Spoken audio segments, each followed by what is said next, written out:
مشرف کی بہن نے جو ٹویٹ کیا ہے وہ انتہائی سنگین نوعیت کا ہے. جو انہوں نے ڈاکٹر کو کوٹ کرتے ہوئے ان کی کیفیت بیان کی ہے وہ انتہائی سنجیدہ ہے اور سنجیدہ نوعیت کی طب کے ماہرین سے ان کا ملاحظہ کروانا ضروری ہے.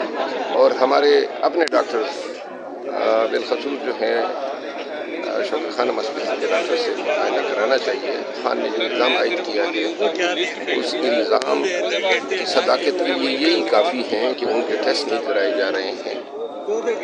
سر ریحان زیب کے بھائی نے پی ٹی آئی کے کینڈیڈیٹ کو ہرا دیا تو اب اس کو پی ٹی آئی میں لیں گے یا یہ پارٹی کا فیصلہ ہوگا؟ مجھے علم نہیں ہے. حکومت اس وقت ایک بیانیہ بنا رہی ہے اور وہ یہ کہہ رہی ہے کہ جو پاکستان تحریک انصاف کے لوگ ہیں ان کو صرف عمران خان کی رہائی کی پڑی ہوئی ہے، باقی عوام کی کوئی پرواہ نہیں. کل ہم نے اسمبلی کے سیشن میں بھی دیکھا یہ بیانیہ اسٹرانگ ہوتا جا رہا ہے. اسٹرانگ آپ کر رہے ہوں گے، ان کو کیا پڑی ہے، ہمیں عوام کا انہوں نے کیا کیا؟ دن بدن جو ہیں مہنگائی کے بم جو ہیں وہ پھوڑ رہے ہیں عوام کے سروں پہ. خود بتائیں نا اپنی کوئی حکومت میں آنے کے بعد کوئی ایک بھی میجر انہوں نے عوام کی فلاح کے لیے اٹھایا ہو؟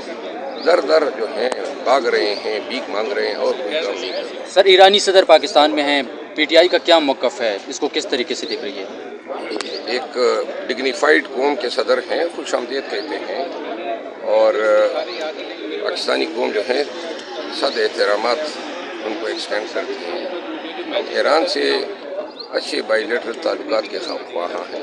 لیکن شہباز شریف خود نہیں گئے وہاں ایئرپورٹ پہ ان کو ریسیو کرنے کے لیے. یہ پروٹوکول کے کیو آرز ہوتے ہیں، اس پہ میں نہیں سمجھتا ہوں کہ ان کا جانا یا نہ جانا جو ہے کوئی معنی. لاسٹ میں یہ بتا دیں کہ اس سے پہلے سعودی وفد بھی پاکستان میں آیا اور اب ایرانی صدر بھی آئے ہیں، تو آپ سمجھتے ہیں کہ پڑوس ممالک کے ساتھ تعلقات اچھے ہو رہے ہیں دوست ممالک سے، اور اس کے معیشت پر کچھ اثرات پڑیں گے؟